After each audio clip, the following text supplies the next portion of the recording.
Coming up on the Empowered Woman podcast. Financial planning, there's this very big misconception about it that it's just managing your investments, and it's not. Financial planning is basically helping you build a foundation and then building a fire, which is your investments, feeding that fire so it grows and keeps you warm, but then building the house around it. So the walls would be your insurance and your legal documents, and the roof would be the things that protect us. Welcome to the Empowered Woman podcast, the #1 show on visibility strategies for women entrepreneurs. If you want to get empowered to be seen, stand out on social media, stages, TV, and more to make an impact with your voice in business, you're in the right place. I'm so glad that you're here. My name is Marcia Spurk, and I'm your host, professional singer and visibility strategist. Welcome again, and let's dive into today's episode. Looking for an inspiring read? Everyday Magic is a book that teaches mindfulness through ritual and gratitude practices that can be done every day at any age. Purchase your copy today on Amazon. Hi, Melissa. Thank you so much for joining me today. Hi, thanks for having me. Super excited to be here. Yes, me too. I love how you support women, something that is so needed. So I'm super excited for our conversation. Why don't you kick us off and tell us who you are and what you do? Sure. My name is Melissa Cox. I am a certified financial planner in Dallas, Texas, as well as the author of a new book, which I'm super excited to talk about today. It's The Future Focused Wealth: How to Build Financial Freedom at Your Own Pace. Love that. So many amazing things going on to Yeah, share. so many things to unpack. How did you get into this? Have you been in the industry for a long time? I want to hear the backstory. I've been in the industry 20 years, and I joke that it was by accident, and it really was. When I started in the industry, I was a financial train wreck. I was working at a law firm, decided I didn't want to become an attorney, didn't know what I wanted to do, and my younger sister said, "Hey, why don't you come and interview at our company? We need somebody's retiring and they need an assistant." I said, I literally don't know anything about money. I was a mess financially. And I came on and started learning a little bit more about what to do and everything. And the more that I learned, the more that I wanted to fix my own finances. And 20 years later, here I am. I've gone through the process. I practice what I preach. And my journey has made me a better planner and a better professional because I understand what people have been in the trenches. I understand what people are going through. Oh, I love that. It's a story of hope then, that Absolutely. people that Yeah, are a mess out there, there is hope. And you it get is. through it, right, and support them. I make the joke that knowing the financial situation I was in, if I was interviewing myself when I was 20 years ago when I started, I never would have hired me. Mm. Never would have hired me because literally was a train wreck. But I was able to work and focus and pull myself out, and here I am. Oh, that's amazing. And I think that really goes to show that there's nothing that we can't learn if we're willing and if Yes, we have the right support. And I yes. know a lot of women, we have this misconception. It's because we've been told this for generations that we're not good with money. Just leave it for the guys to figure it out. And more women, not only are they making millions, but they're working in the financial industry and they can prove that we can be good with numbers as well. Oh, we absolutely can, and if not, I dare to say better, but because women are so emotional, it makes for very good financial planners and financial professionals because you understand the emotional side, and money for women is very emotional, and it, it's a great fit. Yeah. So how do you support women, or what are some of the things that you can share with us about overcoming this belief?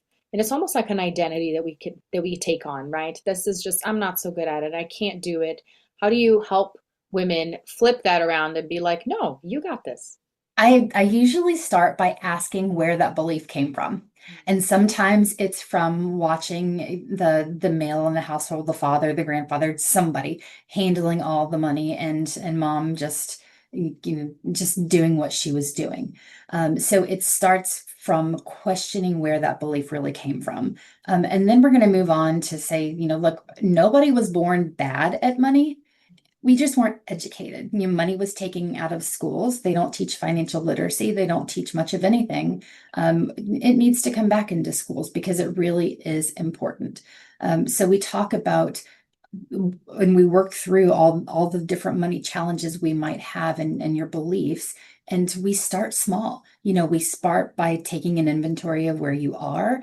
We start by making small steps to help empower women to say, look, I can do this. And not only can I do this, but I'm going to freaking rock it. Mhm. Love that.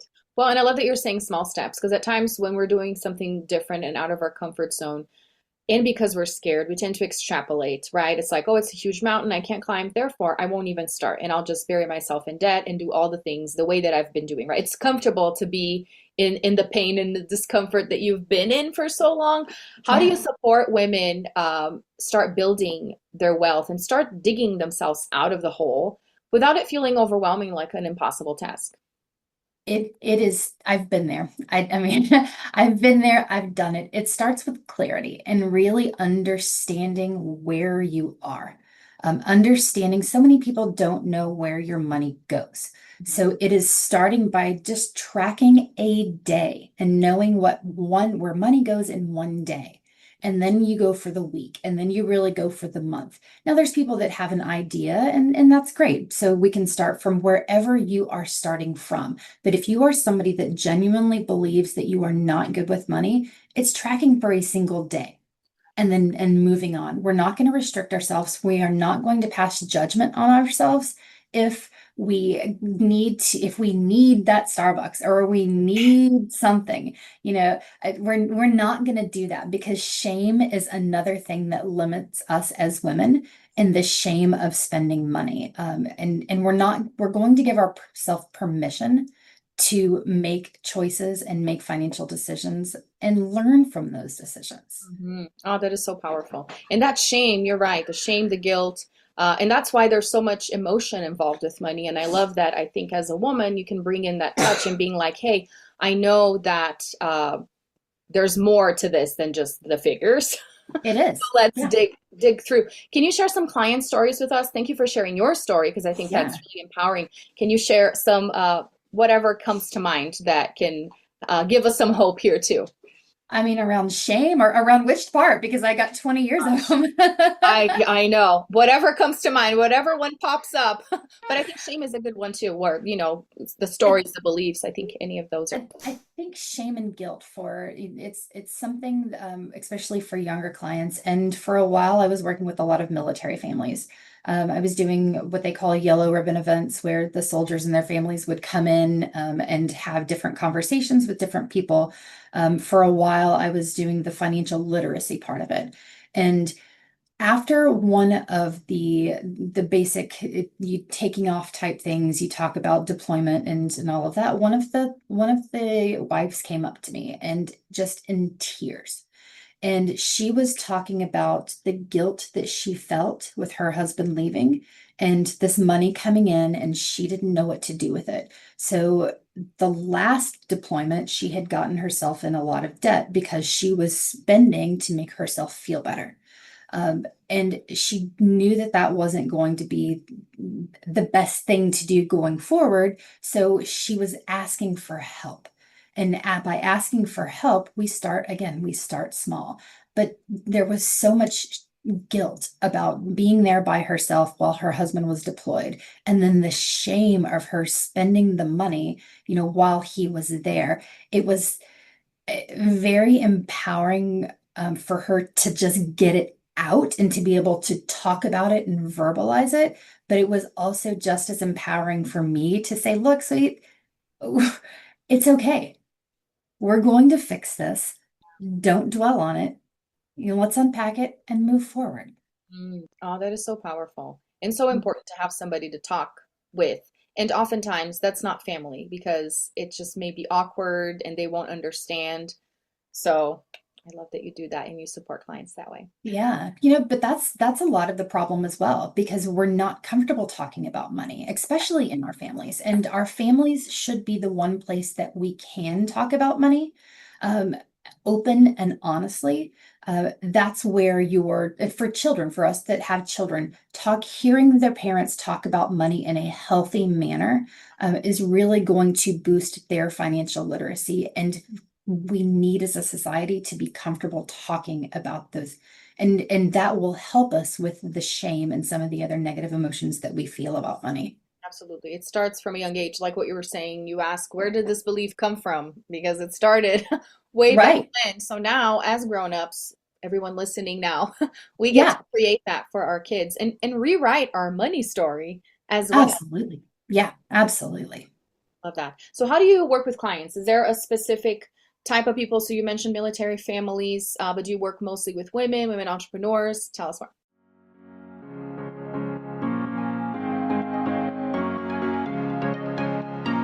Hey, let me ask you a question. Would you like to be my next guest on the Empowered Woman podcast? Do you have a story you'd like to share? Want more visibility for your business on a show ranked in the top 0.5% in the world? Well, then head on over to martasburke.com/podcast guest for more information. I love working with women and women entrepreneurs. I have a soft heart for everybody. Um, but my favorite people to work with is families that women are entrepreneurs. They're the strong, maybe single moms, or maybe that their partner is just as strong, but they want to feel empowered in their money. And it's going from everything. Doing a financial plan is basically where we start, where we lay out everything, see where they are. We're going to allow ourselves to dream and build some goals. We're going to do things that we need to, like plan for college or plan, for retirement, and look at things like healthcare and savings. I mean, there's financial planning. There's this very big misconception about it that it's just managing your investments, and it's not.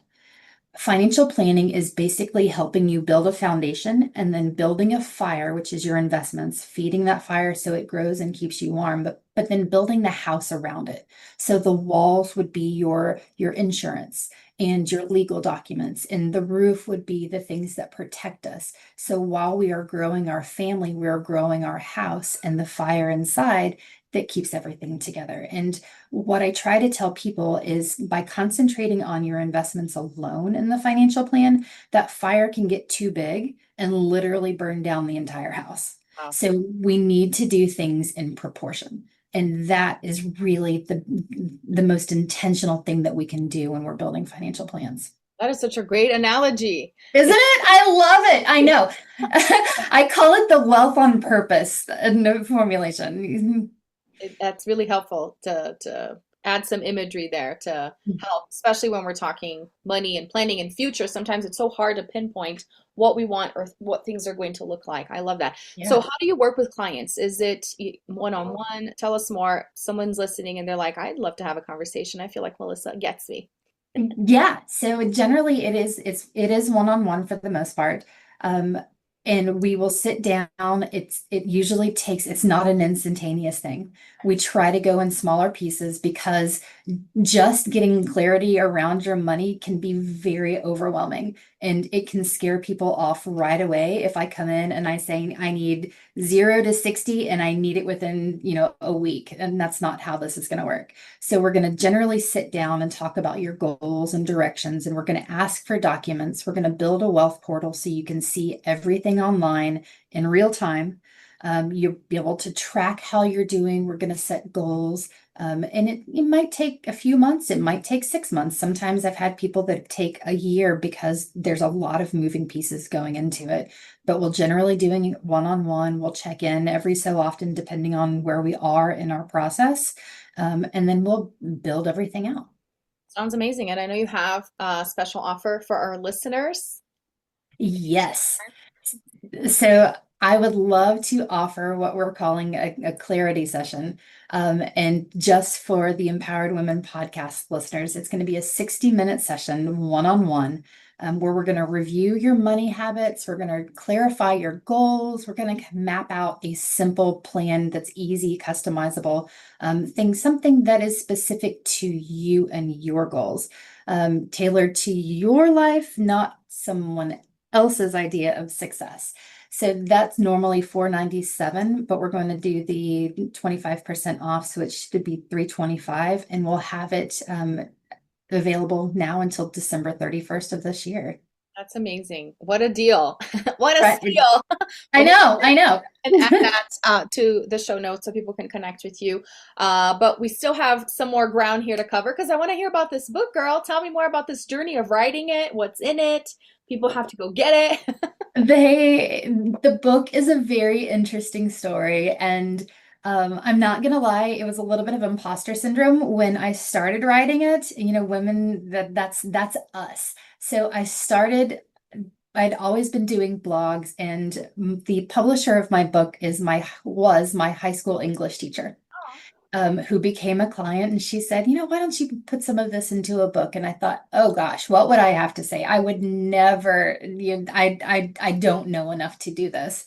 And then I started thinking about the 20 years of conversations that I've had with clients on everything. And I thought so at night when my daughters were going to bed or when I was taking a walk, I was thinking through things and making notes. And a few weeks later, it sounds funny, but it was pretty quick because I had a lot of them in blogs already. But a few weeks later, I called Christine and I said, I need you to come in to talk about this book. And I had more than half of it already ready for her. So it is a book about empowering people to start where you are today. Just start where you are today. Remember, finances are messy. Finances are not perfect. And my favorite quote is my race, my pace. Everybody starts at a different point in their life and everybody's moving at a different pace. So your finances really need to be done at your pace and not somebody else's. So the book it's not preachy. It's not judgmental. I'm not teaching you how to get rich. I'm not teaching you how to get rich on stocks and do all the stuff that most finance books are teaching you. I'm telling you a real conversation. It's going to sound like you and I are just like we are now, sitting down, having a real conversation with smaller, what we call training takeaways to help you really digest each chapter as it comes in. That is so amazing. And thank you for being vulnerable and sharing about the imposter syndrome because a lot of people feel that. I mean, just as an entrepreneur and starting your business, and being open about where you were in your finances when you got started, in the industry and you were able to get out of it. That's so empowering. And I love that you use the word empowerment. All about it. That's what you're doing. It's like start where you're at. Your race, your pace. That is beautiful because it's a unique journey and we tend to compare ourselves, right? It's just so tough not to. And then Yeah. that's where that shame and the guilt come into play. But I love that. So remind us the name of the book and where can people find it? The book is Future Focused Wealth: How to Build Financial Freedom at Your Own Pace. You can find it on Amazon. You can get it for the downloads. You can also find it at bookstores like Barnes and Nobles, at the library, which was very important to me. Very important to me to be able to get out the basic financial literacy so you can rent it as well as the libraries, but online, pretty much all of the bookstores. That's amazing. Well, and how awesome was it that your English teacher, former English teacher, was the one that was like, working with you, seeing your amazingness, nudging Yeah. you to. That's such a fun story. You have such cool stories. It is. And, it was probably one of the most terrifying things that I've ever done in my life was to hand over something 20 years after I'd graduated from high school to say, hey, hopefully I haven't failed you. Oh, that is so special. I'm sure she was so proud. Absolutely. As a teacher. That is so cool. I love that. Well, so you got the session that you're offering at a discount for our listeners. There's a book they can go check out. And I know you also have a free resource that they can start with as well. We do. I designed a free guide called 5 Steps to Feeling More in Control of Your Finances. And it's very easy to read, actionable items that's going to help you build some of the clarity that we've been talking about and just get basic money confidence. And that's really a great place to start. So I'm thrilled that I can offer that. Yes. So make sure and add that. So many goodies you're bringing to us. The show notes are going to be packed with lots of links. So thank you for that. Well, before I ask you how people can connect with you and where you hang out the most, I like asking all of my guests my $1,000,000 question, which to you makes even more sense as a financial planner, but probably I should expand. I have so many successful entrepreneurs. I'm like, I'm going to have to start calling it the $8 billion question or something because everyone is just rocking it. Are you ready? Yeah, let's go for it. Melissa, Can I stretch first? yeah, no, you're good. Melissa, what is an empowered woman to you? Wow, that is a big one, isn't it? An empowered woman is somebody that has developed self-confidence and they can stand in a room knowing that regardless of what others might think or perceive about her, she is confident in herself and she is able to support her feelings and support herself as somebody that has walked in many people's shoes and has walked a journey on her own and has come through and is on top of her own world. Not perfect, because none of us are. We all have our problems, but that's to me is the ultimate empowered woman. That's beautiful. I love it. And I love when guests answer the question because they're always talking about themselves. Yeah. You just described yourself and your journey, and thank you for I being an empowered woman out there. I didn't realize that, but it's true, isn't it? Yeah, it's amazing. I love it. Well, tell us how people can connect with you besides, engaging on your website and Yeah. checking your book out. Where do you hang out the most? Oh my gosh. So many places. I mean, you can find me on Instagram, you can find me on Facebook, as well as LinkedIn, or just by picking up the phone and give me a call because I love connecting with people and hearing voices and hearing stories. So Amazing. Well, it really, I think through everything that you said, the way that you care for people and their stories and how they're building their lives really comes through. So thank you again for empowering people out there with their finances is such an important work. And thank you for sharing with us today. This is awesome. absolutely. Thank you so much for having me, and I'm happy to share. Thanks so much for tuning in today. I hope this episode empowered you. And if you enjoyed the show, please join the Empowered Woman community on Facebook and share with friends or leave a review on iTunes so more people can discover this empowering message. Until next time, bye.